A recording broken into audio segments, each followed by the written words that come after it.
ഈശ്വരേറ്റവും പ്രിയപ്പെട്ടവരെ, തിരുവിഷ്ടം മീഡിയയിലേക്ക് സ്വാഗതം. ഈ ലോകം എങ്ങനെയാണ് സമാധാനപൂർണ്ണമായി മാറുക? സന്തോഷത്തോടെ ജീവിക്കാൻ കഴിയുന്നത് എങ്ങനെയാണ്? നാം നേരിടുന്ന പ്രശ്നങ്ങളെ ദൈവത്തിൽ നാം എങ്ങനെയാണ് മനസ്സിലാക്കേണ്ടത്? ദുരന്തങ്ങളും രോഗങ്ങളും ഒക്കെ ഉണ്ടാകുമ്പോൾ സാധാരണഗതിയിൽ നാം വിചാരിക്കുന്നത് ദൈവം നമ്മെ കൈവിടുന്നുവെന്നാണ്. പഴയ നിയമത്തിൻ്റെ പാഠം ഉദ്ധരിച്ചുകൊണ്ടാണ് ഇപ്പോഴും നമ്മളത് പറഞ്ഞുകൊണ്ടിരിക്കുന്നത്. ജെറമ്യാ പ്രവചനത്തിൽ 33-ാം അധ്യായത്തിൽ 5-ാം തിരുവചനത്തിൽ ദൈവം അകൃത്യം ചെയ്യുമ്പോൾ മുഖം തിരിക്കും എന്ന് പറയുന്നുണ്ട്. മലാക്കി പ്രവചനത്തിൽ 3-ാം അധ്യായത്തിൽ 4-ാം തിരുവചനത്തിൽ നമുക്കത് കാണാൻ പറ്റും. ദൈവം മുഖം തിരിക്കും. വാസ്തവത്തിൽ ദൈവം നമ്മെ കൈവിടുന്നത് കൊണ്ടാണോ, ദൈവം മുഖം തിരിക്കുന്നത് കൊണ്ടാണോ നമുക്ക് പ്രശ്നങ്ങൾ ഉണ്ടാകുന്നത്? വ്യക്തിപരമായിട്ടാണെങ്കിലും സാമൂഹ്യമായിട്ടാണെങ്കിലും ഉണ്ടാകുന്ന ദുരന്തങ്ങളും രോഗങ്ങളുമൊക്കെ ദൈവത്തിൻ്റെ കൈവിടലാണെന്നും ദൈവം നമ്മെ ശിക്ഷിക്കുന്നതാണെന്നും ധരിക്കുന്നവർ ഇന്നുമുണ്ട്. നിയമാവർത്തന ഗ്രന്ഥത്തിൽ 28-ാം അധ്യായത്തിൽ 21-ാം തിരുവചനത്തിൽ പറയുന്നത് പോലെ രോഗങ്ങൾ വരും നമ്മുടെ പാപങ്ങൾ നിമിത്തം എന്നാണ്. അതൊരു ശാപമായിട്ട് ദൈവം അയക്കുന്നതാണെന്നാണ് പലരുടെയും ധാരണ. അത്തരത്തിലുള്ള പഠനങ്ങൾ നിരവധിയായിട്ട് നമുക്ക് കാണാൻ പറ്റും. നമ്മുടെ കുറവുകളും പോരായ്മകളും ശിക്ഷയ്ക്ക് കാരണമാകുന്നുണ്ടോ? ഭൂമിയിൽ നാം നേരിടുന്ന രോഗങ്ങൾ ദൈവശിക്ഷയാണോ, ദൈവം കൈവിടുന്നതാണോ എന്ന് നാം പരിശോധിക്കണം. മനുഷ്യനെ സൃഷ്ടിക്കുന്ന ദൈവം എങ്ങനെയാണ് അവനെ സൃഷ്ടിച്ചത്? ഉൽപ്പത്തി പുസ്തകം മനുഷ്യനെ സൃഷ്ടിക്കുന്നതിനെക്കുറിച്ചുള്ള കഥ പറയുന്നുണ്ട്.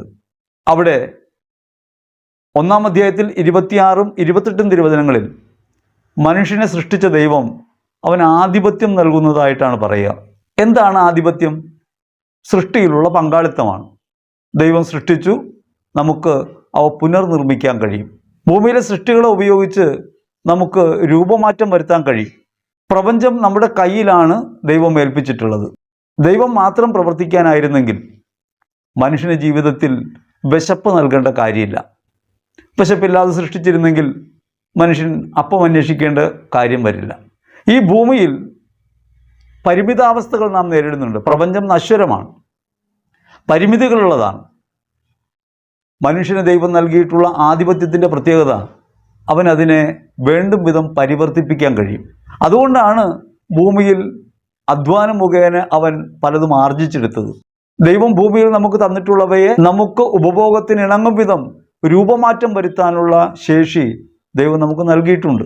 അപ്രകാരം നൽകിയിട്ടുള്ള ശേഷി ഉപയോഗിച്ചാണ് നാം കണ്ടുപിടുത്തങ്ങൾ നടത്തുന്നതും ജീവിത നിലവാരം വർദ്ധിപ്പിക്കുന്നതും അപകടങ്ങളെ നേരിടുന്നതും.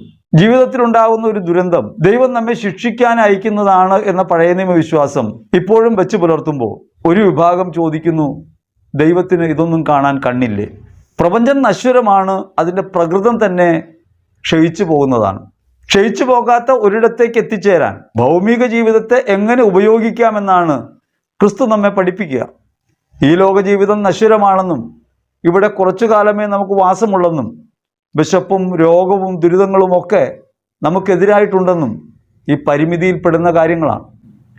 അവയെ പരിഹരിക്കാൻ ദൈവം നമുക്ക് നൽകിയിട്ടുള്ള ക്രിയാശേഷി ഉപയോഗിക്കുകയാണ് വേണ്ടത്. അതല്ലാതെ ദൈവം ശിക്ഷിക്കുകയാണെന്ന് ധരിക്കുന്നതോ ഇതൊക്കെ കണ്ടിട്ട് ദൈവം രക്ഷിക്കുന്നില്ലല്ലോ എന്ന് കരുതുന്നതും മൗഢ്യമാണ്. വിശപ്പിന് ഭക്ഷണം എന്നതുപോലെ നമ്മുടെ ജീവിതത്തിൽ നേരിടുന്ന എല്ലാ ആവശ്യങ്ങളെയും പൂർത്തീകരിക്കാൻ മനുഷ്യന് ഒരു നിർമ്മിതിയുടെ ശക്തി ദൈവം നൽകിയിട്ടുണ്ട്. അതുകൊണ്ടാണ് ആദിമകാലത്ത് വീട് വേണ്ടാതിരുന്ന മനുഷ്യൻ പിന്നീട് വീടുണ്ടാക്കിയത്. മഞ്ഞിനെയും മഴയെയും തടുക്കാൻ ഒരു ഷെൽട്ടർ ആവശ്യമായി വന്നു. അത് ദൈവം ഉണ്ടാക്കി വിട്ടതല്ല, മനുഷ്യനിർമ്മിതിയാണ്. ഭക്ഷണം ആദ്യകാലത്ത് പഴങ്ങളായിരുന്നു. പിന്നീട് കാട് വെന്തിരിഞ്ഞപ്പോൾ ചുട്ട മാംസം ഭക്ഷിക്കാൻ തുടങ്ങി. പിന്നീട് കൃഷി ചെയ്യാൻ തുടങ്ങി. ദൈവം വാളും അരിവാളും കൊടുത്തല്ല അവനെ അയച്ചത്, അവനത് നിർമ്മിച്ചെടുക്കുകയാണ്. പ്രകൃതിയിൽ നിന്ന് കണ്ടെത്തുന്ന വിഭവങ്ങളെ തങ്ങൾക്ക് ഉപയോഗത്തിന് ആവശ്യമാകും വിധം പരിവർത്തിപ്പിക്കാനുള്ള ഈ ശേഷി മനുഷ്യന് മാത്രം ദൈവം നൽകിയിട്ടുണ്ട്. മറ്റുള്ളവയൊക്കെ നേരിട്ട് ഉപയോഗിക്കുമെന്നല്ലാതെ രൂപാന്തരപ്പെടുത്താൻ അവർക്ക് സാധ്യമല്ല. ഒരു പക്ഷിയും വിത്ത് വിതച്ച് കൊയ്യുന്നില്ല. പറയുന്നുണ്ടല്ലോ, കാക്കകളെ നോക്കുവിൻ, അവ വിതയ്ക്കുന്നില്ല, കൊയ്യുന്നില്ല, കളപ്പുരയിൽ ശേഖരിക്കുന്നില്ല. എല്ലാവർക്കും ആവശ്യമായവ ഭൂമിയിൽ നൽകിയിട്ടുണ്ട്. ഭൂമിയുടെ അവകാശികളാണ് സകല സൃഷ്ടികളും. ആ സൃഷ്ടികൾക്കെല്ലാം ഉപരിയായി മനുഷ്യനെ സൃഷ്ടിക്കുമ്പോൾ ദൈവം അവൻ്റെ കയ്യിൽ ഏൽപ്പിച്ച പ്രധാനപ്പെട്ട ഒരു ശക്തി ക്രിയാശേഷിയാണ്. അവന് ഭൗമികതയെ അവനിണങ്ങും വിധം പരിവർത്തിപ്പിക്കാൻ കഴിയും. അങ്ങനെ പരിവർത്തിപ്പിക്കാൻ കഴിയുന്ന മനുഷ്യൻ ജീവിതത്തിൽ ഒരു ഉത്തരവാദിത്വം നേരിടുന്നുണ്ട്. സുരക്ഷിതത്വം അന്വേഷിക്കാനും ജീവിതത്തിന് ആവശ്യമായവ കണ്ടെത്താനും എല്ലാവരുമായി ബന്ധത്തിലും കൂട്ടായ്മയിലും ജീവിക്കാനും സ്നേഹത്തിലൂടെ ഭൗമിക പരിമിതികളെ മറികടക്കാനും അവന് കഴിയും. ഒരു ദുരന്തം ഉണ്ടാകുമ്പോൾ നമ്മൾ പെട്ടെന്ന് അസ്വസ്ഥരായി പോകുന്നത് എന്തുകൊണ്ടാണ്? പ്രപഞ്ചം പൊതുവേ തന്നെ ക്ഷയിക്കുന്ന സ്വഭാവമുള്ളതാണ്. ദുരന്തങ്ങൾ അതിൻ്റെ ഭാഗമാണ്. അവയെ മറികടക്കാനായി ദൈവം നമുക്ക് തന്നിട്ടുള്ള ബുദ്ധിയും ശക്തിയും ഉപയോഗിച്ച് കണ്ടെത്തലുകൾ നടത്താൻ നമുക്ക് ഉത്തരവാദിത്വമുണ്ട്. ഇപ്പം തന്നെ ഒരു ദുരന്തം ഉണ്ടായപ്പോൾ അതിന് കാരണമായി വന്നൊരു കാര്യം എന്താണ്? വേണ്ടത്ര റഡാർ സംവിധാനങ്ങൾ നമുക്കില്ലാതെ പോയി. റഡാർ സംവിധാനം മനുഷ്യൻ കണ്ടുപിടിച്ചതാണ്. ആ കണ്ടുപിടുത്തങ്ങളുടെ പിന്നിലുള്ളത് ദൈവത്തിൻ്റെ ശക്തിയാണ്. കണ്ടെത്തുകയാണ് ചെയ്തത്, ഇല്ലാത്തതൊന്നും നിർമ്മിക്കുകയല്ല. പ്രപഞ്ചത്തിലില്ലാത്തതൊന്നും മനുഷ്യന് സൃഷ്ടിക്കാൻ കഴിഞ്ഞിട്ടില്ല. ഉള്ളവയെ തന്നെ പരിവർത്തിപ്പിക്കാനാണ് അവന് കഴിയുക. റഡാർ സംവിധാനം കണ്ടുപിടിച്ചപ്പോൾ ആ റഡാർ സംവിധാനം ഉപയോഗിച്ച് മനുഷ്യരക്ഷയ്ക്ക് വേണ്ടി പ്രവർത്തിക്കാൻ മനുഷ്യന് ബാധ്യതയുണ്ട്. ഭരണാധികാരികൾ ആ ബാധ്യത ഉപയോഗിക്കാതെ വന്നപ്പോൾ അവിടെ പ്രകൃതി ദുരന്തമുണ്ടാകാൻ സാധ്യതയുണ്ടെന്ന കണ്ടെത്തൽ നടത്താൻ കഴിയാതെ പോയി. അങ്ങനെ കഴിയാതെ പോയതുകൊണ്ട് ഉണ്ടായ ഒരു ഉരുൾപൊട്ടൽ മനുഷ്യജീവൻ അപഹരിക്കാനിടയായി. അവിടെ മനുഷ്യൻ്റെ ഉത്തരവാദിത്വത്തിൽ വന്ന വീഴ്ചയാണ്. അവിടെ ദൈവം പ്രവർത്തിക്കേണ്ട ഇടമല്ല. നമുക്ക് ഭക്ഷണം ആവശ്യമാണ്, നമുക്കറിയാം. വിശപ്പുണ്ട്, ഭക്ഷണം കഴിച്ചാലേ ജീവിക്കാൻ കഴിയുമെന്ന് നമുക്കറിയാം. ജീവിക്കാൻ കഴിയണമെങ്കിൽ, ഭക്ഷണം കഴിക്കണമെങ്കിൽ അത് നിർമ്മിച്ചെടുക്കേണ്ട കാര്യമുണ്ട്, സംസ്കരിച്ചെടുക്കേണ്ട കാര്യമുണ്ട്. ആ സംസ്കരിക്കാനും നിർമ്മിക്കാനും പാകം ചെയ്യാനുമുള്ള നമ്മുടെ ബാധ്യതയെല്ലാം മാറ്റിവെച്ചിട്ട് ദൈവം ഭക്ഷണം തരും എന്ന് കാത്തിരിക്കുന്ന ആരെങ്കിലും നമ്മുടെ കൂട്ടത്തിലുണ്ടോ? അപ്പോൾ ഭൂമിയിലുള്ള ജീവിതത്തിന് മനുഷ്യപ്രയത്നം ആവശ്യമാണ്.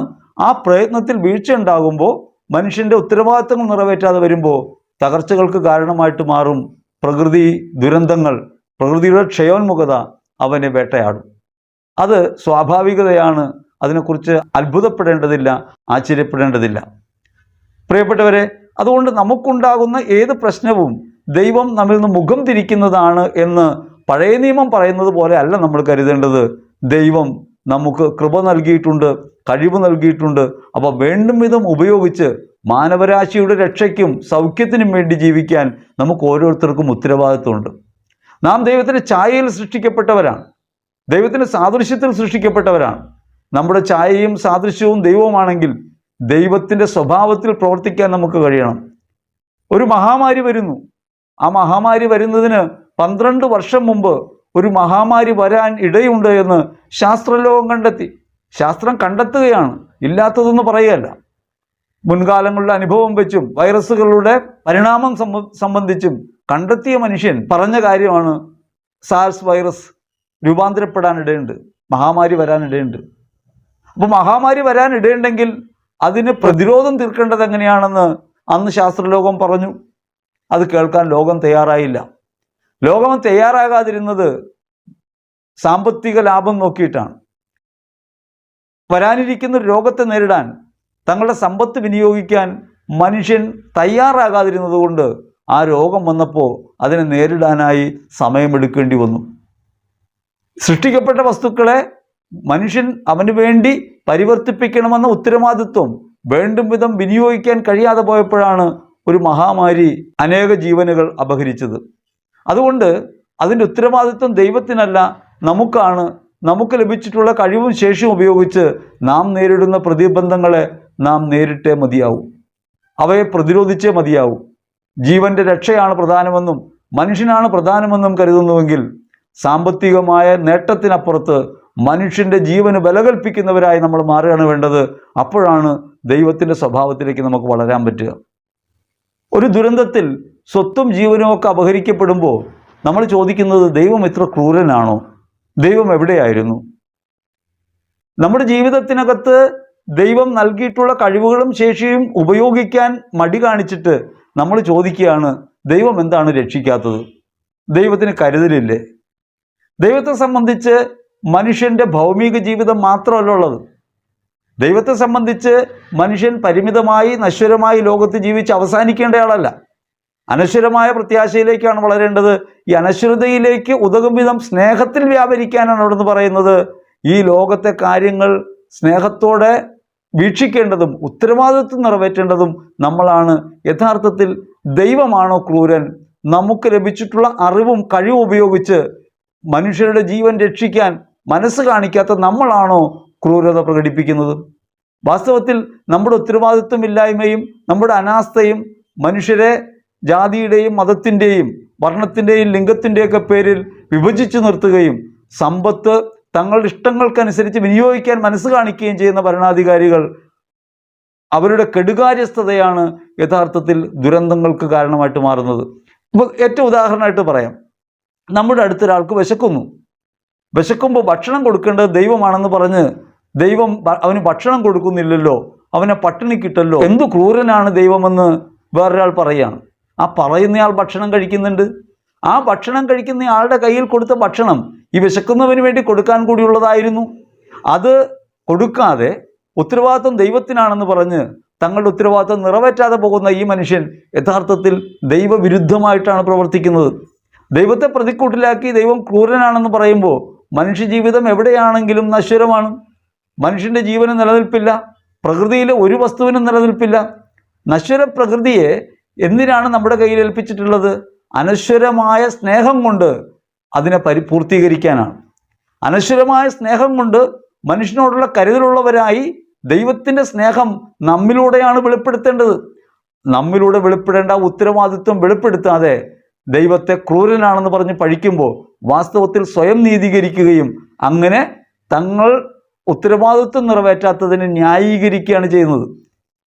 ഈശ്വരറ്റം പ്രിയപ്പെട്ടവരെ, പ്രകൃതി ദുരന്തങ്ങൾ ഉണ്ടാകുന്നു, രോഗങ്ങൾ ഉണ്ടാകുന്നു, തകർച്ചകൾ ഉണ്ടാകുന്നു. അതെല്ലാം പ്രപഞ്ചത്തിൻ്റെ സ്വഭാവമാണ്. അത്തരത്തിൽ അസ്ഥിരമായ ലോകത്താണ് നമ്മൾ വസിക്കുന്നത്. അല്പകാലത്തേക്കാണ്. ഞാനും നിങ്ങളും അല്പകാലത്തേക്ക് മാത്രമുള്ളവരാണ്. സുഖലോലുപത, മദ്യാസക്തി, ജീവിത വ്യഗ്രത എന്നിവയാൽ നാം കുഴങ്ങിപ്പോകുന്നു, അവയ്ക്ക് അടിമപ്പെട്ടു പോകുന്നു.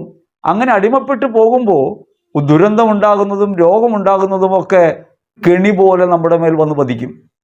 ഉത്തരവാദിത്വം നിറവേറ്റാത്തപ്പോഴും സ്നേഹിക്കാത്തപ്പോഴുമാണ് യഥാർത്ഥത്തിൽ ഈ കെണി വന്ന് പതിക്കുന്നത് എന്ന് നാം മനസ്സിലാക്കണം. പ്രളയം ഒരു ദേശത്ത് മാത്രം ഉണ്ടാകുന്ന കാര്യമല്ല. പണ്ടൊക്കെ അങ്ങനെ വിശ്വാസം ഉണ്ടായിരുന്നു, മനുഷ്യൻ പാപം ചെയ്യുന്നത് കൊണ്ടാണ് ഇപ്രകാരം സംഭവിക്കുന്നത്, മനുഷ്യൻ്റെ പാപമാണ് ദുരന്തങ്ങൾക്ക് കാരണം, അങ്ങനെ പാപം ചെയ്തവരെ ദൈവം കൈവിടുന്നതാണ് എന്നൊരു ധാരണ പഴയ കാലത്തുണ്ടായിരുന്നു. ക്രിസ്തുവിലുള്ള വിശ്വാസം നമ്മെ പഠിപ്പിക്കുന്നത് എന്താണ്? മിസ്റ്റർ ലൂക്കാസ് സുവിശേഷത്തിൽ 13-ാം അധ്യായത്തിൽ 1-ാം തിരുവചനത്തിൽ ചിലർ യേശുവിനോട് വന്ന് ഗലീലയിൽ ആരാധനയ്ക്കായി എത്തിയ യഹൂദരെ പിലാത്തോസ് കൊന്നുകളഞ്ഞ കാര്യം പറയാണ്. യേശു ചോദിക്കുന്നുണ്ട് 3-ാം വചനത്തിൽ, അവർ പാപികളായിരുന്നു, അതുകൊണ്ടാണ് അവർക്ക് അങ്ങനെ സംഭവിച്ചതെന്ന് നിങ്ങൾ കരുതുന്നുണ്ടോ?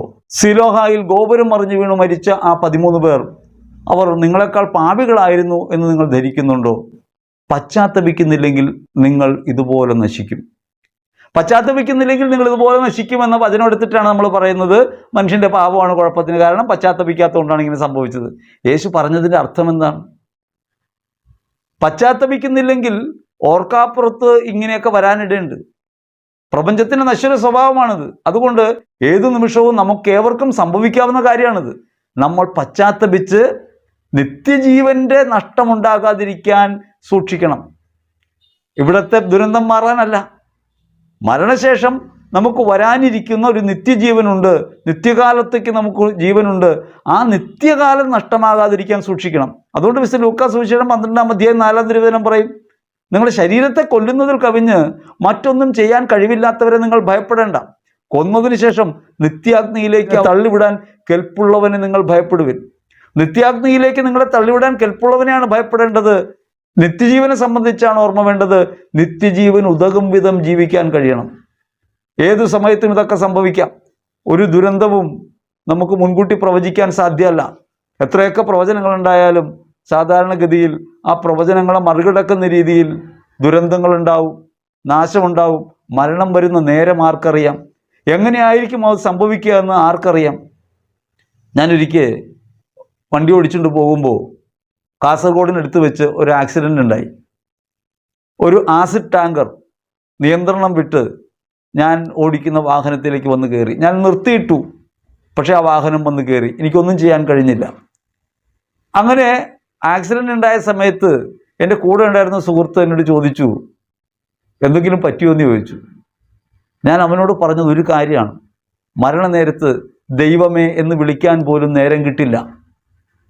എനിക്ക് മനസ്സിലായ കാര്യം, ആ അപകടത്തിൽ നിന്ന് ഞാൻ പഠിച്ച പാഠം മുൻകൂട്ടി അനുദപിക്കണം. ഏത് നിമിഷവും എത്താവുന്ന ഒന്നാണ് മരണം, ഏത് നിമിഷവും എത്താവുന്ന ഒന്നാണ് നാശം. അതുകൊണ്ട് നശിക്കാതിരിക്കണമെങ്കിൽ, നിത്യതയ്ക്ക് ഉതകും വിധം ജീവിക്കാൻ കഴിയണമെങ്കിൽ അനുതാപപൂർണ്ണം ജീവിക്കണം, എപ്പോഴും അനുതാപത്തിലായിരിക്കണം. ഈശോ പറഞ്ഞതിൻ്റെ അർത്ഥം അതാണ്. അതല്ലാതെ അവർ ചെയ്ത പാപമാണ് അവരുടെ മരണകാരണമെന്നല്ല, അവർ പശ്ചാത്തപിക്കാത്തതുകൊണ്ടാണ് നശിച്ചതെന്നല്ല. നമ്മൾ ഓർക്കാപ്പുറത്ത് ഇങ്ങനെ നശിക്കാനിടയാകരുത്. സാധാരണ കത്തോലിക്കർ പ്രാർത്ഥിക്കുന്ന ഒരു പ്രാർത്ഥനയുണ്ട്, പെട്ടെന്നുള്ള മരണത്തിൽ നിന്ന് ഞങ്ങളെ രക്ഷിക്കണമേ. പെട്ടെന്നുള്ള മരണത്തിൽ നിന്ന് രക്ഷിക്കണമേ എന്ന് പ്രാർത്ഥിക്കുന്നത് 100 എത്തിയിട്ട് മരിച്ചാൽ മതി എന്ന അർത്ഥത്തിലല്ല. ഓർക്കാപ്പുറത്ത് സംഭവിക്കാതിരിക്കാൻ, പെട്ടെന്നുള്ള മരണം നിത്യതയ്ക്കെതിരായ ഒരു ജീവിതത്തിനിടയ്ക്ക് വന്ന് സംഭവിച്ചാലോ, അനുതാപമില്ലാതെയാണെങ്കിലോ നിത്യജീവൻ അവകാശമാക്കാൻ കഴിയാതെ പോകും. അതുകൊണ്ട് ഭൗമികവാസകാലം നിത്യജീവൻ ഉതകും വിധം ജീവിക്കാനാണ് പശ്ചാത്തപിക്കേണ്ടത്. ഇവിടെ അപകടങ്ങൾ ഉണ്ടാകാതിരിക്കാനല്ല, രോഗങ്ങൾ വരാതിരിക്കാനല്ല. രോഗങ്ങളും തകർച്ചകളും ദുരന്തങ്ങളും പ്രകൃതിഭാവമാണ്. ആ പ്രകൃതിഭാവത്തെ മറികടക്കാൻ നമുക്ക് പ്രയത്നിക്കാൻ കഴിയും. ആ പ്രയത്നത്തിലൂടെ നമുക്ക് വിജയം വരിക്കാൻ കഴിയും, കണ്ടെത്താൻ കഴിയും. ഇല്ലാത്ത ഒന്നും സൃഷ്ടിക്കുകയല്ല, കണ്ടെത്തുകയാണ്. കണ്ടെത്തുമ്പോൾ നമുക്ക് രോഗങ്ങൾക്ക് പരിഹാരം കണ്ടെത്താൻ കഴിയും. പ്രഭാഷകന്റെ പുസ്തകത്തിൽ നമുക്കത് കാണാം. 38-ാം അധ്യായത്തിൽ നിങ്ങൾ വൈദ്യനെ ബഹുമാനിക്കണം, 12-ാം തിരുവചനം പറയാം. വൈദ്യസഹായം നിങ്ങൾക്ക് തേടേണ്ടി വരും. അതിൻ്റെ താഴെ പഴയ നിയമത്തിലൊരു വിശ്വാസം പറയുന്നുണ്ട്, നിങ്ങൾ പാപികളായതുകൊണ്ടാണ് വൈദ്യസഹായം തേടേണ്ടി വരുന്നത്. നിങ്ങൾ ആലോചിച്ച് നോക്കിയേ, നമ്മൾ പാപികളായതുകൊണ്ടാണ് വൈദ്യസഹായം തേടേണ്ടി വരുന്നതെങ്കിൽ കത്തോലിക്ക സഭ എന്തിനാണ് ആശുപത്രികൾ പണിയുന്നത്? കത്തോലിക്ക സഭ ആശുപത്രികൾ പണിയേണ്ട കാര്യമില്ലല്ലോ. എല്ലായിടത്തും പാപത്തിനെതിരായ പഠനം ഉണ്ടായാൽ പോരെ, ആളുകളെ പാപത്തിൽ നിന്ന് മോചിപ്പിച്ചാൽ പോരെ. പാപമല്ല രോഗകാരണം. രോഗകാരണം സ്വാഭാവിക പ്രകൃതിയാണ്. ജനനത്തോടൊപ്പം മരണവും നമ്മോടൊപ്പമുണ്ട്. നമ്മുടെ ശരീരകോശങ്ങളെല്ലാം നശിക്കാൻ ശേഷിയുള്ളവയാണ്. നമ്മുടെ ശരീരത്തിനകത്ത് ഇപ്പോൾ പ്രവർത്തിക്കുന്ന ബാക്ടീരിയകൾ അവ തന്നെയാണ് നമ്മെ കൊന്നു തിന്നാൻ കെൽപ്പുള്ളവയും. നമ്മളെക്കാൾ കൂടുതൽ അണുക്കൾ നമ്മുടെ ശരീരത്തിനകത്ത് വസിക്കുന്നുണ്ട്. നമ്മൾ വിസർജിക്കുമ്പോൾ കുറേ അണുക്കൾ പോകുന്നു, വീണ്ടും അണുക്കൾ വരുന്നു, അവ പെരുകിക്കൊണ്ടിരിക്കുകയാണ്. അപ്പം അതുകൊണ്ട് നാം മനസ്സിലാക്കേണ്ടത്, ഈ ശരീരത്തെ രക്ഷിക്കാൻ വേണ്ടിയല്ല നമ്മൾ ശ്രദ്ധിക്കേണ്ടത്, ഈ ലോകത്തെ സ്നേഹത്തിൽ അഭിവൃദ്ധിപ്പെടുത്താൻ, പരസ്പരമുള്ള ബന്ധത്തിൽ അഭിവൃദ്ധിപ്പെടുത്താൻ, അങ്ങനെ കാരുണ്യമുള്ളവരായി മാറാൻ നമുക്ക് കഴിയണം. ഒരു ദിവസമേ നമുക്ക് ശേഷിക്കുന്നുള്ളൂ എന്ന ബോധ്യത്തോടെ, ഇന്നത്തെ ഒരു ദിവസമാണ് നമ്മുടെ കയ്യിലുള്ള ബോധ്യത്തോടെ അവരന് വേണ്ടി അഹർനിശം പ്രയത്നം പ്രവർത്തിക്കാൻ നമുക്ക് കഴിയണമെന്നാണ് വചനം പറയുക. അതല്ലാതെ രോഗം വരാതിരിക്കാനോ അപകടങ്ങൾ വരാതിരിക്കാനോ എന്തെങ്കിലും കുറുക്കു വഴിയുണ്ടോ എന്ന് തെറ്റിദ്ധരിക്കരുത്. ഇതെല്ലാം ഇവിടെ ഉള്ളതാണ്. മനുഷ്യൻ കണ്ടുപിടിച്ച കാര്യങ്ങളൊക്കെ ആലോചിച്ച് നോക്ക്. മനുഷ്യൻ വിമാനം കണ്ടുപിടിക്കുന്നു, മനുഷ്യൻ വാഹനങ്ങൾ കണ്ടുപിടിക്കുന്നു, മനുഷ്യൻ മരുന്നുകൾ കണ്ടുപിടിക്കുന്നു. ഇതെല്ലാം മനുഷ്യപ്രയത്നത്തിലൂടെ സാധ്യമാകുന്നത് ദൈവം അവനെ ചുമതലപ്പെടുത്തിയിട്ടുള്ളത് കൊണ്ടാണ്.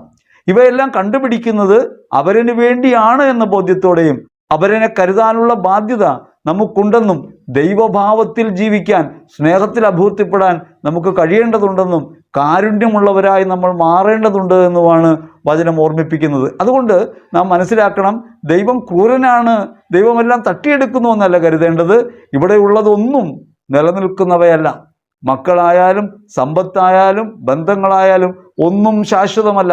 ശാശ്വതമല്ലാത്ത ഈ ലോകം സ്ഥിരപ്പെടുത്താൻ വേണ്ടിയുള്ള കുറുക്കു വഴിയല്ല ദൈവവിശ്വാസം. ഈ നശ്വര പ്രകൃതിയെ അനശ്വരമായ സ്നേഹം കൊണ്ട് പൂർത്തീകരിക്കുകയാണ് യഥാർത്ഥത്തിൽ അവിടെ നമ്മോട് ആവശ്യപ്പെടുന്നത്. അതുകൊണ്ട് ദൈവത്തെ നമുക്ക് എത്താൻ പറ്റാത്തിടത്തൊക്കെ എത്തി കാര്യങ്ങൾ ചെയ്തു തരുന്ന ഒരു അത്ഭുത ശക്തിയായിട്ടല്ല മനസ്സിലാക്കേണ്ടത്, നമ്മളിൽ വസിക്കുന്ന സ്നേഹമായിട്ട് മനസ്സിലാക്കണം, നമ്മളിൽ വസിക്കുന്ന കാരുണ്യമായിട്ട് മനസ്സിലാക്കണം. അങ്ങനെ നമ്മൾ സ്നേഹത്തിലും കാരുണ്യത്തിലും സത്യത്തിലും ഉറച്ചുകൊണ്ട് ദൈവിക സ്വഭാവം വെളിപ്പെടുത്തുന്നവരായി ജീവിക്കുകയാണ് വേണ്ടത്. അതുകൊണ്ട് ദുരന്തങ്ങളെയും രോഗങ്ങളെയൊക്കെ ഭയപ്പെടുകയല്ല വേണ്ടത്. എല്ലാ ദുരന്തങ്ങളും രോഗങ്ങളും നമ്മോട് പറയുന്നത് ദൈവോന്മുഖരാകുക, ദൈവമായി ജീവിക്കുക എന്നാണ്. ദൈവത്തിൻ്റെ സ്നേഹം വെളിപ്പെടുത്തുന്നവരായി ജീവിക്കുക എന്നാണ്. അങ്ങനെ ജീവിക്കാൻ നമ്മൾ മനസ്സ് കാണിക്കുമ്പോൾ നമുക്ക് ഇവയെ അതിജീവിക്കാൻ കഴിയും, നമുക്ക് ഈ നഷ്ടങ്ങളെ നേരിടാൻ കഴിയും. അങ്ങനെ നഷ്ടങ്ങളെ നേരിടാനും അതിജീവിക്കാനും പ്രതിരോധിക്കാനും കഴിയും വിധം നമുക്ക് നൽകപ്പെട്ടിട്ടുള്ള ആത്മശക്തി വിനിയോഗിക്കാൻ നമ്മെ ചുമതലപ്പെടുത്തുകയാണ് ദൈവം ഈ അധികാരം നൽകുന്നതിലൂടെ നമുക്ക് നൽകിയിട്ടുള്ളത്. ആ ഒരു ബോധ്യം നമുക്ക് ഉണ്ടാവുകയാണ് വേണ്ടത്. അതല്ലാതെ ഈ ദുരന്തത്തിൻ്റെ സമയത്ത് ദൈവം എവിടെയായിരുന്നു എന്ന് ചോദ്യം സാധാരണ ചോദിക്കുന്നതാണല്ലോ. ഈ അപകടത്തിൻ്റെ നേരത്ത് ദൈവം എവിടെയായിരുന്നു? തിരിച്ചു ചോദിക്കട്ടെ, ഈ അപകടത്തിൻ്റെ നേരത്ത് ശാസ്ത്രം എവിടെയായിരുന്നു? ഈ അപകടത്തിൻ്റെ നേരത്ത് മനുഷ്യബുദ്ധി എവിടെയായിരുന്നു? അപ്പോൾ മനുഷ്യബുദ്ധിയും ശാസ്ത്രവുമെല്ലാം പ്രയോഗക്ഷമമായി വിനിയോഗിക്കാൻ നമുക്ക് കഴിയാതെ പോകുന്നുണ്ട് എന്നൊരു കാര്യം നമ്മൾ ഓർക്കണം. പ്രപഞ്ചത്തിൻ്റെ ഏത് ദുരന്തത്തെയും നേരിടാൻ കെൽപ്പുള്ളവരാണ് നമ്മൾ. പല ദുരന്തങ്ങളെ നമ്മൾ അങ്ങനെ നേരിടുന്നുണ്ടല്ലോ. ഇപ്പോൾ കടൽ കയറുന്നു, നമ്മളവിടെ ചിറകെട്ടുന്നു. ചിറകെട്ടിയാണ് കടലിനെ ഒതുക്കിയത്. അതല്ലാതെ ദൈവം വന്ന് തിരിച്ചുവിട്ടതല്ല തിരമാലകളെ. നമ്മൾ കടൽ ഭിത്തികൾ കെട്ടി ചിറകെട്ടി തിരയുടെ ശക്തി കുറയ്ക്കാൻ ആവുമെന്ന് നമ്മൾ കണ്ടെത്തിയതാണ്. മനുഷ്യൻ്റെ ബുദ്ധിയെ പ്രകാശിപ്പിക്കുന്ന ദൈവം നമ്മൾ നേരിടുന്ന പ്രതികൂലങ്ങളെ എങ്ങനെയാണ് പ്രതിരോധിക്കേണ്ടത് എന്ന ബോധം നമുക്ക് നൽകുന്നുണ്ട്. അതനുസരിച്ച് കാര്യങ്ങൾ ചെയ്യാൻ തീരുമാനിക്കുമ്പോഴാണ് നമ്മൾ വിമോചനം പ്രാപിക്കുക. അതുകൊണ്ട് ഭൗതികമായ സാഹചര്യങ്ങളിൽ ദുരന്തങ്ങളും പീഡകളൊക്കെ ഉണ്ടാകുമ്പോൾ ദൈവം എവിടെയാണ്? കാരുണ്യവാനല്ലല്ലോ, അവൻ കരുതിയില്ലല്ലോ എന്നൊക്കെ പറയുന്നത് നാം തിരിച്ചറിയണം. കരുതുക എന്നത് ദൈവം നമുക്ക് നൽകിയിട്ടുള്ള ശേഷിയാണ്. നമ്മിലൂടെയാണ് അവിടെ നിന്ന് പ്രവർത്തിക്കുക. നമ്മിലൂടെ പ്രവർത്തിക്കുന്ന ദൈവത്തെ തിരിച്ചറിയാതെ സ്നേഹം മൂലം അവരന് വേണ്ടി ജീവനർപ്പിക്കാൻ കടമയുള്ളവരാണ് നമ്മളെന്ന് തിരിച്ചറിയാതെ സ്നേഹം കൊണ്ട് കരുതലിൻ്റെ ശേഷി വർദ്ധിക്കേണ്ടതുണ്ടെന്നും മറ്റുള്ളവരെ പരിഗണിക്കുകയാണ് ജീവിതത്തിൻ്റെ പ്രധാനപ്പെട്ട കാര്യമെന്നും തിരിച്ചറിയാതെ ദൈവത്തെ കുറ്റപ്പെടുത്തുന്നു, അല്ലെങ്കിൽ ദൈവം ഇല്ലാത്തത് കൊണ്ടാണ് ഇങ്ങനെ സംഭവിക്കുന്നത്, ഇതിലൊരു ശക്തിയൊന്നുമില്ല എന്ന് പറയുന്നത് യഥാർത്ഥത്തിൽ മൗഢ്യമാണ്. ദൈവം പ്രവർത്തിക്കുന്നത് നമ്മിലൂടെയാണ്. നിങ്ങൾ ആലോചിച്ച് നോക്കിയേ, രോഗശാന്തി നടക്കുന്നു, പ്രാർത്ഥന വഴി രോഗശാന്തി നടക്കുന്നു. ആ കാര്യം തന്നെ എടുക്കാം. പ്രാർത്ഥന വഴി രോഗശാന്തി നടക്കുമ്പോഴും ഒരാളവിടെ ദൈവം ഉപയോഗിക്കുന്നുണ്ട്. ഒരാളിലൂടെയാണത് ചെയ്യുക. അതുകൊണ്ട് നാം മനസ്സിലാക്കേണ്ടത് കാരുണ്യമെന്നത് ദൈവത്തിൻ്റെ സ്വഭാവമാണ്. അത് പ്രകടമാക്കേണ്ടതും അതുവഴി സ്വയം പരിപൂർണതയിലേക്കും അവരനെ കരുതുന്നതിലേക്കും എത്തേണ്ടതും നമ്മളാണ്. നമ്മൾ നമുക്ക് നൽകിയിട്ടുള്ള കടമകളെ തിരിച്ചറിയാതെ ആ കടമകൾ വിനിയോഗിക്കാതെ പരസ്നേഹത്തിലൂന്നി ജീവിക്കാതെ കരുതലുള്ളവരായി മാറാതെ ദൈവത്തെ കുറ്റപ്പെടുത്തുന്നത് മൗഢ്യമാണ് തിരിച്ചറിയണം. മാത്രമല്ല, നമ്മൾ ഈ കെട്ടിപ്പൊക്കുന്നതും നമ്മൾ ഉണ്ടാക്കി വെക്കുന്നതും ഒക്കെ നിത്യകാലത്തേക്കുള്ളതാണെന്ന് നമ്മൾ തെറ്റിദ്ധരിക്കുന്നു. ഇതൊന്നും നശിക്കില്ല, ഇതൊക്കെ ഇങ്ങനെ തന്നെ ഇരിക്കുമെന്നാണ് നമ്മൾ വിചാരിക്കുക. ഇതെല്ലാം നശ്വരമാണ്. ഈ പ്രപഞ്ചം നശ്വരമായ ഒന്നാണ്. അതിൻ്റെ സ്വഭാവം അതാണ്. ആ നശ്വര പ്രപഞ്ചം അങ്ങനെ ആയതുകൊണ്ടാണ് നമ്മൾ നിലനിൽക്കുന്നത്. ഇപ്പോൾ ആലോചിച്ച് നോക്കാം, 800 കോടി മനുഷ്യർ ഭൂമുഖത്തുണ്ട്. ഇന്ത്യയിലെ ജനസംഖ്യ വീണ്ടും വർദ്ധിച്ചു, ഒന്നാമതെത്തി. അങ്ങനെ ഒന്നാമതെത്തി ജനസംഖ്യ വർദ്ധിക്കുന്നു. ജനസംഖ്യ വർദ്ധിക്കുമ്പോൾ യഥാർത്ഥത്തിൽ മരണമേ ഇല്ല എന്നൊരു സ്ഥിതിയാണ് ഉണ്ടായിരുന്നതെങ്കിൽ എന്ത് സംഭവിച്ചേന്? അപ്പോൾ മരണമെന്നത് കേവല നാശമല്ലെന്നും അത് ഒരു സൈക്ലിക്കലായ പ്രവൃത്തിയാണെന്നും ചാക്രികമായ ഒരു പ്രതിഭാസമാണെന്നും നമ്മൾ തിരിച്ചറിയണം. ഈ പ്രപഞ്ചത്തിൽ ഒന്നും നിത്യമായി നിലനിൽക്കുന്നില്ല. അങ്ങനെ ഒന്നഴുകി ഒന്നിന് വളമായി പരസ്പര ബന്ധിയായി മനുഷ്യൻ ജീവിതത്തിൽ മുന്നോട്ട് പോകുമ്പോൾ കരുതലിൻ്റെ ഭാവവും സ്നേഹത്തിൻ്റെ ഭാവവും പുലർത്താൻ നമുക്ക് കഴിയണം. നിന്റെ സഹോദരൻ എവിടെയെന്ന ചോദ്യത്തിന് ഉത്തരം പറയാൻ പറ്റണം. ഈ ഒരു തിരിച്ചറിവാണ് നമുക്ക് ഉണ്ടാകേണ്ടത്. ഇനി ദൈവം മുഖം തിരിക്കുകയല്ല, ഒരു ദുരന്തത്തിലും ദൈവം മുഖം തിരിക്കുകയല്ല. ദൈവം എല്ലാം കാണുന്നു. ദൈവം കാണുമ്പോൾ ദൈവത്തിന് വിഷമമില്ലേ, ദൈവത്തിന് സങ്കടമില്ല എന്ന് ചോദിക്കുന്നത്. ഇത്രയും പേരൊക്കെ മരിക്കുമ്പോൾ ഇത് കണ്ടിരിക്കുന്ന ദൈവം എന്ത് ക്രൂരനാണെന്നാണ് ചോദിക്കുന്നത്. നമ്മൾ ആലോചിക്കേണ്ട ഒരു കാര്യം എന്താണ്? ദൈവത്തെ സംബന്ധിച്ച് മനുഷ്യൻ്റെ ഭൗമികവാസം മാത്രമുള്ളൊരു കാര്യമല്ല. ദൈവം സമഗ്രമായിട്ട് കാണുന്ന സമ്പൂർണത ദൃശ്യാദൃശ്യ ലോകങ്ങളുടെ ഒരു ലോകമാണ്. ഈ ദൃശ്യാദൃശ്യ ലോകങ്ങളുടെ ഒരു ലോകം ദൈവത്തിന് മുമ്പിലുള്ളത് കൊണ്ട് ഒരാൾ 1-ാം ക്ലാസ് ജയിച്ച് 2-ാം ക്ലാസ്സിലേക്ക് പോകുന്നത് പോലെയുള്ളൂ മരണം. ദൈവത്തെ സംബന്ധിച്ച് ദുഃഖകാരണമല്ല. നമുക്കെന്താണ് ദുഃഖം ഉണ്ടാകുന്നത്? നമ്മളിങ്ങനെ കരുതി വശായിപ്പോയി, നമ്മളൊന്നും മരിക്കില്ല. ഇപ്പോൾ അടുത്ത വീട്ടിൽ വയനാടിൽ ദുരന്തം ഉണ്ടായപ്പോൾ എറണാകുളത്ത് താമസിക്കുന്നവർ വിചാരിക്കുന്നത് എന്താണെന്നറിയാമോ? നമുക്ക് ഏതായാലും ഉരുൾപൊട്ടൽ വരില്ല, ഇവിടെ പൊട്ടാൻ ഉരുളൊന്നും ഇല്ലല്ലോ, ഇവിടെ വേറെ വഴിക്ക് വരും, ഇവിടെ വേറെ വഴിക്ക് വരും, അവിടെ സംഭവിക്കുന്നു ഇവിടെ സംഭവിക്കും. ഒരു സഹോദരൻ എന്നെ രാത്രി വിളിച്ചേക്കാണ്. മെഴുകുതിരി കത്തിച്ച് രാത്രി പ്രാർത്ഥിക്കാൻ പറയുകയാണ്. ഇന്ന് രാത്രി എല്ലാവരും കൂടി പ്രാർത്ഥിക്കുന്നു. എന്തിനാണ്? മുല്ലപ്പെരിയാർ അണക്കെട്ട് പൊട്ടാതിരിക്കാൻ പ്രാർത്ഥിക്കാൻ. ഞാൻ പറഞ്ഞു, എൻ്റെ പൊന്നു സഹോദരൻ കിടന്നുറങ്ങും മര്യാദയ്ക്ക്. മുല്ലപ്പെരിയാർ ഡാം പൊട്ടാതിരിക്കാൻ ഇവിടെ ഇരുന്ന് ബലം പിടിക്കണ്ട. അത് മനുഷ്യനിർമ്മിതമാണ്, അത് പൊട്ടാൻ സാധ്യതയുണ്ട്. അത് പൊട്ടിയാൽ നിമിഷങ്ങൾക്ക് മരിക്കും നമുക്കറിയാം. പ്രതിരോധം തീർക്കാൻ എന്ത് ചെയ്യാൻ പറ്റും നമ്മൾ ആലോചിക്കേണ്ടത്. തമിഴ്നാടുമായി വെള്ളം പങ്കുവയ്ക്കുന്ന കാര്യത്തിൽ, അതിനെ ബലപ്പെടുത്തുന്ന കാര്യത്തിൽ, അതിന് ഉയരം കൂട്ടുന്ന കാര്യത്തിൽ എന്തൊക്കെ നമുക്ക് ചെയ്യാൻ കഴിയുമെന്നാണ് നമ്മൾ ആലോചിക്കേണ്ടത്. അതല്ലാതെ ഇന്ന് രാത്രി പ്രാർത്ഥിച്ച് നമുക്ക് മുല്ലപ്പെരിയാറിനെ ബലപ്പെടുത്തിയേക്കാം എന്ന് വിചാരിക്കാൻ സിമൻ്റ് അല്ല പ്രാർത്ഥന. നമ്മൾ തിരിച്ചറിയേണ്ടതുണ്ട്. വന്ന ജലത്തെ കെട്ടിവെക്കാനായിട്ട് നമ്മളൊരു അണയുണ്ടാക്കി അതിൽ നിന്ന് വൈദ്യുതി ഉണ്ടാക്കാൻ പഠിച്ചപ്പോൾ അതിന് ദുരന്തമുണ്ടാകാൻ സാധ്യതയുണ്ടെന്നും അതിനെ മറികടക്കാൻ വേണ്ട വഴിയും നാം കണ്ടെത്തേണ്ടതെന്നാണ് പഠിക്കേണ്ടത്. പലപ്പോഴും പ്രകൃതി ദുരന്തങ്ങൾ ഉണ്ടാകുമ്പോൾ ഇങ്ങനെ പുഴ വഴിമാറി ഒഴുകുന്നു എന്നാണ് പറയുന്നത്. പുഴയ്ക്ക് അങ്ങനെ വഴിയില്ല. പുഴയൊക്കെ കയ്യേറി ആളുകൾ തീരദേശത്ത് കൂടുതലായി വസിക്കാൻ തുടങ്ങിയപ്പോൾ ഈ പുഴയ്ക്ക് ഒഴുകാനിടമില്ലാതായി. അപ്പോൾ ഏത് നിമിഷവും അത് മാറി ഒഴുകാം. ചാലിയാർ നിറഞ്ഞൊഴുകുന്നു. നമുക്കൊന്നും ചെയ്യാൻ സാധ്യമല്ല. ഇനി ചോദിക്കട്ടെ, കാലാവസ്ഥ വ്യതിയാനം ദൈവത്തിൻ്റെ ഉത്തരവാദിത്വമാണോ? കാലാവസ്ഥ വ്യതിയാനം ഉണ്ടാകാൻ കാരണം എന്താണ്? കാർബൺ എമിഷൻ അല്ലേ? ഓസോൺ പാളികൾ വിള്ളലുണ്ടായി നമ്മുടെ ക്രമങ്ങളെല്ലാം തെറ്റാൻ തുടങ്ങി എന്ന് വെച്ച് നാളെ തൊട്ട് കാർബൺ എമിഷൻ ഇല്ലാതാക്കാൻ വേണ്ടി എന്തെങ്കിലും ഒരു പുതിയ പദ്ധതി ഉണ്ടാക്കാൻ പറ്റുമോ? നമ്മൾ ആലോചിക്കുകയും പഠിക്കുകയും പുതുതൊന്ന് കണ്ടെത്തുകയും ചെയ്യണം. നമുക്ക് ആവശ്യമുള്ളവയൊക്കെ ദൈവത്തിൻ്റെ സഹായം വേണ്ട. ഭക്ഷണം ഉണ്ടാക്കാൻ ദൈവത്തിൻ്റെ സഹായം വേണ്ട. നമുക്ക് സമ്പത്ത് ഉണ്ടാക്കാനായിട്ട് ദൈവത്തിൻ്റെ സഹായം വേണ്ട. ഇതൊക്കെ ഉണ്ടാക്കി വെച്ചിട്ട് വിനിയോഗിക്കുമ്പോൾ ദൈവോന്മുഖമായി വിനിയോഗിക്കണമെന്നാണ് ദൈവം പഠിപ്പിക്കുന്നത്. ഇതിനെല്ലാം ദൈവം നമുക്ക് കഴിവ് തന്നിട്ടുണ്ട്. ഭക്ഷണം കഴിച്ചിട്ട് അത് ദഹിക്കാൻ വേണ്ടി നമ്മൾ കാത്തിരിക്കുകയാണോ? അത് സ്വാഭാവികമായി സംഭവിക്കുന്നു. അതിനുള്ള സിസ്റ്റം ഉണ്ടാക്കി വെച്ചിട്ടുണ്ട്. ആ സിസ്റ്റത്തിന് താങ്ങാൻ കഴിയാത്തത് കഴിച്ചാലോ? അപ്പോൾ അതുകൊണ്ട് നമ്മൾ മനസ്സിലാക്കേണ്ടത്, നമ്മൾ ഈ ഭൂമിയിൽ ജീവിക്കുന്ന ജീവിത ചുറ്റുപാടുകൾക്കകത്ത് നമുക്ക് എന്ത് ചെയ്യാൻ കഴിയും? മഴ ഉണ്ടാകാതിരിക്കാൻ ഒരു പ്രാർത്ഥന. പള്ളുരുത്തി ഭാഗത്ത് പോയപ്പോൾ ഫ്ലക്സ് അടിച്ചു വെച്ചേക്കാം. ഒരു സങ്കീർത്തനം ചൊല്ലി പ്രാർത്ഥിച്ചാൽ മഴ വരും അത്രേ. വേനൽക്കാലമാണ്, മഴ പെയ്യാൻ വേണ്ടി ഒരു പ്രാർത്ഥന. മഴ പെയ്യാൻ പ്രാർത്ഥിച്ച് മഴ പെയ്യിക്കുന്ന കാര്യം ഇവിടെ പഴയ നിയമത്തിലുണ്ട്. അത് കണ്ടിട്ടാണ് ഇവിടെ മഴ പെയ്യിക്കാൻ പ്രാർത്ഥന. ചിറാപ്പൂഞ്ചി പോയി പ്രാർത്ഥിക്കുന്നേ മഴയില്ലാണ്ടാവാൻ, എപ്പോഴും മഴയുള്ള സ്ഥലം. അപ്പം ഇനി ആലോചിക്കട്ടെ, എല്ലാ സ്ഥലത്തും കാലാവസ്ഥ ഒരുപോലെയാണോ? എല്ലാ സ്ഥലത്തും ദിനരാത്രങ്ങൾ ഒരുപോലെയാണോ? ഇതൊക്കെ നമ്മളല്ലേ ഗണിക്കുന്നതും നമ്മളല്ലേ രൂപപ്പെടുത്തിയിട്ടുള്ളതും. അപ്പോൾ മനുഷ്യപ്രയത്നം പ്രധാനപ്പെട്ടൊരു കാര്യമാണെന്നും അത് ദൈവോന്മുഖമായൊരു ചിന്തയോടെ വേണമെന്നാണ് നമ്മൾ മനസ്സിലാക്കേണ്ടത്. എല്ലാറ്റിൻ്റെയും അടിസ്ഥാനമായി സ്നേഹമുണ്ടാവുകയും അവരെന്നെ കരുതാനും പ്രപഞ്ചത്തെ കരുതാനുമുള്ള മനോഭാവത്തോടെ ജീവിക്കുകയാണ് വേണ്ടത്. ആധിപത്യം നൽകിയിട്ടുണ്ടെന്ന് പറഞ്ഞ് എല്ലാം വെട്ടിയെടുക്കുമ്പോൾ നാം തിരിച്ചറിയേണ്ടതുണ്ട്, കാട് നശിക്കുന്നു, ലോകം മുഴുവനും വരൾച്ചയിലേക്ക് പോകാൻ കാരണമാകുന്നു നമ്മുടെ പ്രവൃത്തിയാണ്. നാം നമുക്കിഷ്ടമുള്ള വിധത്തിൽ വസ്തുക്കൾ ഉൽപ്പാദിപ്പിക്കുന്നു, പ്ലാസ്റ്റിക് ഉൽപ്പന്നങ്ങൾ ഏറുന്നു, സംസ്കരിക്കാൻ കഴിയാതെ പോകുന്നു, നമ്മുടെ പ്രശ്നമാണ്. നമ്മൾ മാലിന്യം വഴിയിൽ തള്ളുന്നു, ആ മാലിന്യം എടുത്താൽ പൊങ്ങാത്തതായി മാറുന്നു, അവസാനം ദുരന്തമുണ്ടാകുന്നു. അവിടെ നമ്മുടെ പ്രവൃത്തിയാണ്. നമ്മുടെ പ്രവൃത്തികൾ സമൂഹത്തിൻ്റെ നന്മയ്ക്ക് വേണ്ടിയാകണമെന്നും അപരോന്മുഖമാകണമെന്നും തീരുമാനിക്കുകയും നമുക്ക് ലഭിച്ചിട്ടുള്ള കഴിവുകൾ ഉപയോഗിച്ച്, ദൈവം നമുക്ക് നൽകിയിട്ടുള്ള കഴിവ് ഉപയോഗിച്ച് ദൈവത്തിൻ്റെ സ്നേഹത്തിൻ്റെ അടയാളങ്ങളായി ജീവിക്കാനാണ് നമുക്ക് കഴിയേണ്ടത്. അതുകൊണ്ട് തിരിച്ചറിയേണ്ടതുണ്ട്, ദൈവം ദുരന്തമുഖത്ത് എങ്ങും അകലെയല്ല. ദൈവം എപ്പോഴും നമ്മോട് കൂടെയാണ്. ദൈവാനുഗ്രഹത്തിൻ്റെ കുറവ് കൊണ്ടല്ല ദുരന്തങ്ങളും രോഗങ്ങളും ഉണ്ടാകുന്നത്.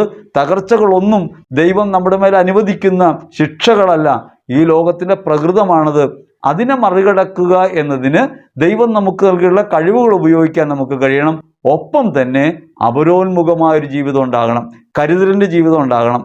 ദുരന്തം വരുന്ന നേരത്ത് ഉണ്ടാകുന്ന ഒരു കരുതലുണ്ടല്ലോ, ദുരന്തം വരുന്ന നേരത്ത് ആ കരുതൽ എപ്പോഴും ഉണ്ടാകണം. എപ്പോഴും ഉണ്ടായാൽ നിശ്ചയമായിട്ടും ദുരന്തങ്ങളിൽ നിന്ന് രക്ഷപ്പെടാൻ കഴിയും. അപ്പോൾ കരുതലിൻ്റെ അഭാവത്തിൽ നമ്മൾ ചെയ്യേണ്ട പ്രവൃത്തി നമ്മൾ ചെയ്യാതെ നമ്മൾ ദൈവത്തെ കുറ്റപ്പെടുത്തുന്നവരായി മാറുന്നു. വിശക്കുന്നവന് ഭക്ഷണം കൊടുക്കാതെ ദൈവം അവനെ ഇങ്ങനെ സൃഷ്ടിച്ചത് എന്തിന് എന്ന ചോദ്യമാണ് ഉന്നയിക്കുന്നതെങ്കിൽ നിങ്ങൾ മനസ്സിലാക്കേണ്ടതുണ്ട്, നിങ്ങളെ സൃഷ്ടിച്ചത് എന്തിനെന്ന് നിങ്ങൾക്കിതുവരെ മനസ്സിലായിട്ടില്ല. നിങ്ങളെ സൃഷ്ടിച്ചതും നിങ്ങളുടെ കയ്യിൽ ഭക്ഷണം തന്നതും വിശക്കുന്നവന് കൊടുക്കാനായിരുന്നു എന്ന പരമാർത്ഥം തിരിച്ചറിയാൻ കഴിയുമ്പോഴാണ് നിങ്ങൾ ദൈവമായി പ്രവർത്തിക്കേണ്ടിടത്ത് നിങ്ങൾ പ്രവർത്തിക്കാതെ പോയതിൻ്റെ ദുരന്തമാണ് അപരൻ അനുഭവിക്കുന്ന കഷ്ടത എന്ന് മനസ്സിലാകുക. ഈശ്വരറ്റം പ്രിയപ്പെട്ടവരെ, നമ്മളെപ്പോഴും വേദനിക്കുന്നത് നമുക്കുണ്ടാകുന്ന നഷ്ടങ്ങളെ പ്രതി. നഷ്ടങ്ങൾ അവരവർക്കുണ്ടാകുമ്പോഴാണ് വേദന ഉണ്ടാകുന്നത്. അവരവർക്കുണ്ടാകുമ്പോൾ ഉണ്ടാകുന്ന വേദന അവരെന്നെ എപ്പോൾ വരുമ്പോഴും നമുക്കുണ്ടാകുമെങ്കിലാണ് നാം വിശ്വാസികളായിട്ട് മാറുക. അതുകൊണ്ട് നാം തിരിച്ചറിയണം, നമ്മുടെ നിർമ്മിതി ആണ് ഈ ലോകത്തിൻ്റെ ഭാവങ്ങൾ മാറ്റുന്നത്. നമ്മുടെ നിർമ്മിതികൾ പരസ്നേഹത്തിലൂന്നിയതായി മാറേണ്ടതുണ്ട്. നമുക്ക് ലഭിച്ചിട്ടുള്ള ശാസ്ത്രീയമായ അറിവും കഴിവുമെല്ലാം, നാം ഇതുവരെ ആർജിച്ചിട്ടുള്ളവയെല്ലാം മറ്റുള്ളവരുടെ നന്മയ്ക്ക് വേണ്ടി എപ്രകാരം വിനിയോഗിക്കാമെന്ന ശ്രദ്ധയും കൃത്യതയും നിഷ്ഠയും നമുക്കുണ്ടാവുകയാണ് വേണ്ടത്. അതിന് പകരം ദൈവം ഉണ്ടോ ഇല്ലയോ എന്ന ചർച്ചയിലേക്കല്ല പോകേണ്ടത്, ദൈവം ക്രൂരനാണോ എന്ന ചിന്തയിലേക്കല്ല പോകേണ്ടത്, ദൈവം എന്തുകൊണ്ട് പ്രകൃതി ദുരന്തങ്ങൾ അനുവദിക്കുന്നു, രോഗങ്ങൾ വരുത്തുന്നു, ദൈവം നമ്മെ ശിക്ഷിക്കുകയാണെന്ന ചിന്തയിലേക്കല്ല വേണ്ടത്. ഈ പ്രപഞ്ചം ഇപ്രകാരം നശ്വരമായ ഒരിടമാണ്. നശ്വരമായ ഈ ലോകത്തെ അനശ്വരമാക്കുന്ന സ്നേഹത്തെക്കുറിച്ചാണ് ക്രിസ്തു പഠിപ്പിക്കുന്നത്. നാം കരുതുള്ളവരും കരുണയുള്ളവരുമായി മാറുമ്പോൾ നമ്മുടെ ആത്മരക്ഷയും ഒപ്പം തന്നെ സഹോദരൻ്റെ ജീവനും രക്ഷിക്കുന്നവരായി നമുക്ക് മാറാൻ പറ്റും. എവിടെയൊക്കെ ആർക്കൊക്കെ ജീവൻ നഷ്ടപ്പെടുന്നുവോ, എവിടെയൊക്കെ മനുഷ്യർ വിശന്ന് കരയുന്നുവോ, എവിടെയൊക്കെ മനുഷ്യർ അപമാനിതരാകുന്നുവോ, എവിടെയൊക്കെ മനുഷ്യർ തകരുന്നുവോ, അവിടെയൊക്കെ ഒരു കാര്യം കാണണം, ഞാൻ അവന് വേണ്ടി ചെയ്യേണ്ടിയിരുന്നവയൊക്കെ ചെയ്യാൻ എനിക്ക് കഴിഞ്ഞിട്ടുണ്ടോ? ദൈവസ്നേഹത്തെ പ്രതി മറ്റുള്ളവരെ സ്നേഹിക്കുന്ന പ്രവൃത്തിയിലാണോ ഞാൻ ജീവിക്കുന്നത്? അതാണ് തിരിച്ചറിയേണ്ടത്. അതല്ലാതെ ഇതിൻ്റെ കാര്യകാരണങ്ങൾ അന്വേഷിക്കുന്ന, മറ്റുള്ളവരെ കുറ്റപ്പെടുത്തുന്ന, ശാസ്ത്രത്തിന് എന്ത് കഴിവുണ്ട്, ശാസ്ത്രത്തിന് ഒരു കഴിവുമില്ലെന്നേ എന്ന് പറയുന്നൊരു ഭാവമുണ്ടല്ലോ, അതുണ്ടാവേണ്ട കാര്യമില്ല. ശാസ്ത്രം എന്ന് പറയുന്നത് മനുഷ്യന് ദൈവം നൽകിയ കഴിവുപയോഗിച്ച് അവൻ കണ്ടെത്തിയ അറിവാണ്. ആ കണ്ടെത്തലുകൾക്ക് പരിമിതികളുണ്ട്. കണ്ടെത്തലുകൾക്കുള്ള പരിമിതികൾ മറികടക്കാൻ നിരന്തരമായി നാം പരിശ്രമിക്കുന്നുണ്ട്. ആ പരിശ്രമം ദൈവശക്തിയാലാണ്. സ്നേഹത്തിലധിഷ്ഠിതമായിട്ടാണ് ഈ ശ്രമങ്ങളെങ്കിൽ, സ്നേഹത്തിലധിഷ്ഠിതമായിട്ടാണ് നാം ഇവയൊക്കെ ഉപയോഗിക്കുന്നതെങ്കിൽ നിശ്ചയമായിട്ടും നമ്മുടെ ചുറ്റുപാടുമുള്ളവരെക്കുറിച്ചുള്ള നമ്മുടെ സ്നേഹപ്രവൃത്തിയായി ജീവിതം മാറും. അങ്ങനെ നാം രക്ഷയിലേക്ക് പ്രവേശിക്കും. നിത്യതയിലേക്ക് പ്രവേശിക്കാനുള്ള ചവിട്ടുപടിയാണത്. ഒപ്പം തന്നെ മറ്റുള്ളവർക്ക് സ്നേഹം വിളമ്പുന്നവരായി, ദൈവസ്നേഹം അനുഭവിക്കാൻ ഇടയാക്കുന്ന ഉപാധികളായി നമ്മൾ മാറും. അതാണ് നമ്മുടെ ദൈവവിളിയം. തിരിച്ചറിയണം. നശ്വര പ്രപഞ്ചത്തെക്കുറിച്ചുള്ള വ്യാകുലങ്ങളല്ല നമുക്ക് വേണ്ടത്. ഈ പ്രപഞ്ചം നശ്വരമാണെന്ന് തിരിച്ചറിവുണ്ടാകണം. അതുകൊണ്ട് ദുരന്തങ്ങളും അപകടങ്ങളും രോഗങ്ങളും ഒക്കെ സ്വാഭാവികമായി നിലനിൽക്കുന്നവയാണ്. ഈ സ്വാഭാവികതയെ അതിസ്വാഭാവികമായി നമുക്ക് മറികടക്കാൻ കഴിയും. അത് സ്നേഹം കൊണ്ടാണ്. സ്നേഹത്തോടെ ദൈവത്തിൻ്റെ മുഖം ഈ ലോകത്ത് വെളിപ്പെടുത്തുമ്പോൾ നശ്വരതയിൽ നിന്ന് അനശ്വരതയിലേക്ക് നമുക്ക് പ്രവേശിക്കാൻ കഴിയും. നശ്വരതയെ അനശ്വരമായ പ്രകാശത്തിലേക്ക് നയിക്കാൻ മറ്റുള്ളവരിലേക്ക് സ്നേഹം വിളമ്പിക്കൊണ്ട് നമുക്ക് സാധിക്കും. അപ്രകാരം നശ്വര പ്രപഞ്ചത്തെ അനശ്വരമാക്കുകയാണ് വിശ്വാസം ചെയ്യേണ്ടത്. ഭൗമികവാസം കൊണ്ട് ജീവിതം പൂർണ്ണമാകുന്നില്ല. ഈ ലോകത്തെ ജീവിതം അവസാനമല്ല. നാം നിത്യതയിലേക്ക് വിളിക്കപ്പെട്ടവരാണ്. നിത്യജീവനിലേക്ക് പ്രവേശിക്കാൻ നമുക്ക് കഴിയേണ്ടതുണ്ട്. നിത്യജീവനെ അവകാശപ്പെടുത്താൻ കഴിയും വിധം സ്നേഹത്തിൽ നമ്മുടെ ജീവിതത്തെ പൂർത്തീകരിക്കുകയാണ് വേണ്ടത്. അതുകൊണ്ട് നാം ക്ഷണികരാണെന്നും ഈ ലോകം നശ്വര പ്രപഞ്ചമാണെന്നും ഇതിൻ്റെ നാശം യഥാർത്ഥത്തിൽ വാതിൽ തുറക്കുന്നത് അനശ്വരമായ ലോകത്തേക്കാണ് എന്ന ബോധ്യമാണ് നമുക്ക് വേണ്ടത്. ഈ അനശ്വര ലോകത്തെ പുൽകാൻ സ്നേഹത്തിൽ നമുക്ക് വ്യാപരിക്കാൻ കഴിയട്ടെ. എല്ലാവർക്കും കരുതലും തുണയുമായി, കരുണയായി, ദൈവസ്നേഹത്തിൻ്റെ പ്രവൃത്തിയായി നമ്മുടെ ജീവിതം മാറട്ടെ എന്ന് നമുക്ക് പ്രത്യാശിക്കാം. ദൈവം നമ്മെ അനുഗ്രഹിക്കട്ടെ. ആമേൻ.